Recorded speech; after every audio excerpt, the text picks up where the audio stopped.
What's up guys, welcome back to the channel, welcome back to a brand new video. Not a good result, not a good performance, but it was deserved, to be honest. This loss was deserved. I won't say, oh, we won lucky, we should have won this, we could have won this. No. The second half, we were bad. We were just outright bad. And for the first 20 minutes, we did enough to stay in the lead. We didn't concede clear-cut chances, but then in the end, we collapsed in the end, especially with the late winner. I would have taken the draw, but then I think this loss wasn't necessary, to be honest, because if we would have taken a draw, maybe it would have been like, oh, it's okay. Maybe this will be a proper wake-up call. So lots to say, lots to criticize. I'll get straight into it, guys. Before we do, drop a like if you enjoyed this video and subscribe to the channel if you're new around here. Before talking about the lineups, before anything, I just want to say, I think the Chelsea fan base needs to calm down. 2024 is coming to an end. We have had not an amazing, but compared to last 2023, we've had an amazing year. So, and we've been unbeaten in like 13 games in all competitions. Let's not let one loss give a complete head loss to our fan base. I'm seeing so many people on Twitter, they are losing their minds. They're like, oh, this is bad, Maresca's lost it, oh, this, that. Guys, that's one loss in 10 Premier League games. You have to expect to lose some games. It's not like we're going to go 20 games unbeaten. If that was the case, we would be in the Premier League title race. But that's what we keep saying. We are not ready because games like these are going to happen. And suddenly the squad depth is looking really thin right now. But of course, that's not that hasn't happened in just one day. It's been gradually happening, but it's just been hidden under the good results. And suddenly we've had one bad result off the back of a slightly doubtful result against Everton, and suddenly everyone's lost it because of that. So all I'm going to say is it's not something to fuss about on as long as we beat Ipswich. If we drop points to Ipswich, then we have to start talking. Because I thought this Chelsea December crisis was a thing of the past, man. I mean, we've got Cole Palmer now. What use is he if we're still going to have that yearly fall in December? And thank God it's come late. You know, if you go by the normal Chelsea December fall-off trend, the Brentford game could have been it, but we survived for that game, survived for the Everton game, and now hopefully this isn't going to be a drop-off. You know, Sarri's season, Lampard's second season, Tuchel's first full season. We've always had fall-offs in December. Hopefully this is not the case. Now let's start talking about the game, talking about the lineups.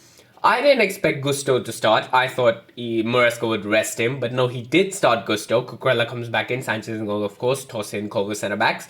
Midfield is the same, and it was the same starting lineup, basically. Sancho, Neto, Palmer, Jackson, Madueke, not even on the bench, and he's not injured, he's completely fine to play. This could be a problem, I'm telling you guys right now, because I keep saying it. I still think Madueke has been our best winger this season. Lots of people are going to disagree with me. Lots of people are going to come attacking. But I just don't understand the Madueke hate. I really don't get it. And if he's gone and done something which makes Maresca go like, no, you know, you're out of the team for now, I don't think that's good for us. If I'm being honest, I don't think that's good for us. Because yesterday we needed a winger to come on. And we didn't have any wingers on the bench. And that brings me to João Felix. The issue with João Felix is that Maresca will not bench him on for either Sancho or Neto because he likes his wingers to be wide, you know, completely on the flank, and that's not what João Felix is. And 99 times out of 100, we are not subbing off Cole Palmer. So João Felix is just trapped, but I don't get what he's done to not even get onto the pitch yesterday. He should have been on that pitch yesterday. Lots of people are saying, oh, who does he get subbed on for? I don't care. That's the manager's job to decide, right? And João Felix should have been on the pitch yesterday. We didn't use our subs. Let's start talking about like the game minute by minute. So at first, it was kind of even, but then Cole Palmer, that was such a Hazard-esque West Ham goal. Like, generally, he got past two defenders. The only difference was Palmer shot it from outside the box and nutmegged Diop. Hazard would have probably gone past Diop as well and then finished it. But what a goal from Cole Palmer, genuinely. At that point, the moment we took the lead, yeah, I was kind of nervous about this game after the Everton game.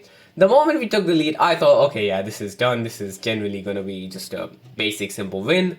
But then, no, we kept creating chances, but the second goal just didn't come. We had a chance at the end of the first half, didn't take it. The Cucurella header got saved. And we went into halftime in the lead, but not in control. Then the second half begins. Second half, Fulham are trying to assert some dominance, but they don't really make any clear-cut chances, which is why there's no panicking and it's still fine. Then, as soon as the 70th minute happens, Harry Wilson gets subbed on. That's when they start to create some chances, and we think, okay, this could be threatening from Fulham. And then Robert Sanchez, my God. Robert Sanchez, I don't know why he tries to pass it first time. He almost gives Raul Jimenez just a goal. Like, he's on the edge of the box, he tries to pass it, Raul Jimenez just didn't get there, otherwise that would have been it would have been a tap-in and it would have been 1-1. Robert Sanchez has to thank Raul Jimenez for not reaching there in time. But then comes the Fulham goal after relentless trying from us to not concede. The issue is, yesterday, we went into preserving the 1-0 lead mode. We went into defensive mode, we were not trying to get the second, I'm convinced. And the moment that convinced me, if you guys remember this, there was a moment in the game when we got the ball, tried to counter, Sancho got the ball, dribbled past one guy really well, passed it to Palmer, and made the run forward, but Palmer, instead of passing it back to Sancho, moving forward, he moved back, he let the Fulham defense settle down, he had the ball for a good 5-6 seconds, then he passed it back to Colville. That was the moment I knew that we are not playing to score a second, we are trying to preserve the 1-0 lead. And this club, this is not Chelsea of 2004-2005, this is Chelsea of 2024-25. This club cannot handle 1-0 leads. We've seen it over the last month. We cannot stay stubborn defensively. And that's what happened. Harry Wilson scored. I don't know what Neto was doing. He had a collision. He fell down. Neto was literally playing right back. Like, I kept seeing the right wing empty because Neto was playing right back. This Malo Gusto thing isn't working. I'd love to have Reece James back. Even if it's for 3 games, I don't care. I just want to see a proper right back. And not to say Gusto isn't a proper right back, but the way Maresca wants his right back inverting and stuff, Gusto cannot do that. I'll be plain and honest, Gusto is that classic bombing up and down the right wing, crossing kind of right back. Not this new gen stuff. I'll be plain and honest. That's why we need Reece James. And why doesn't Josh Achimpong get some minutes? He's kind of acting like Poch, to be honest, not giving the youngsters a chance. He doesn't trust our bench. He didn't sub on. And Nkunku, I don't get what he brings, man. It's crazy to me that people were saying Nkunku should be starting over Jackson. No. He doesn't do much, I'm being honest. And I think Nkunku leaves soon. I think João Felix might stay. Because João Felix, he's come from a mess, to be honest. Atletico didn't want him, and I don't think there's a lot of clubs that will want him right now. I think João Felix is going to stay, and Maresca is soon going to integrate João Felix. This season, there will be a point when João Felix will start to get consistent minutes, I'm certain. But I think Nkunku leaves. Nkunku wasn't even a Pochettino signing. He was signed back in September 2022, when we had no manager, like Graham Potter had just arrived, and Bowley was doing everything. Nkunku is the most timeless, random signing in Chelsea Football Club history. Genuinely. And last season, basically, he wasn't there because he was injured the whole time. And talking about injuries, our squad has a lot of injury-prone people. Reece James, of course, Fofana, Lavia, Paddy Ashile is injury-prone. Neto, thank God he's not getting injured. We're genuinely going to have to sign some players in January. Like, I'm serious. We can't push for top 4 with this squad depth now because players have started to get injured. I think Andres Santos back from loan will be amazing. That would genuinely be immense. Maybe even Ugochukwu, but I don't think that will help us too much. Here's a crazy idea if he wasn't injured, but I mean, Mudrik's gone. We need a backup left winger. Imagine Sterling comes back. The thing is, we need some players because we don't have anyone to bring on from the bench in a struggling game. Nkunku, João Felix, that's literally it. We need guys in the midfield because Lavia is always injured. We need Andres Santos. I think we need some signings in January. Last January, we didn't make a single signing. I don't think that will do this year. I think this January, we do need signings. And the shocking thing is, less than 1 week to go for the transfer window, and I haven't heard any rumours about Chelsea.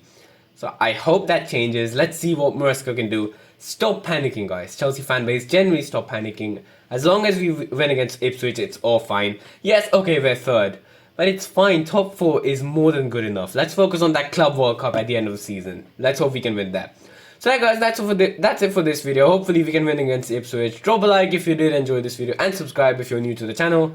And I'll see you for the next one, guys. Have a good day and goodbye.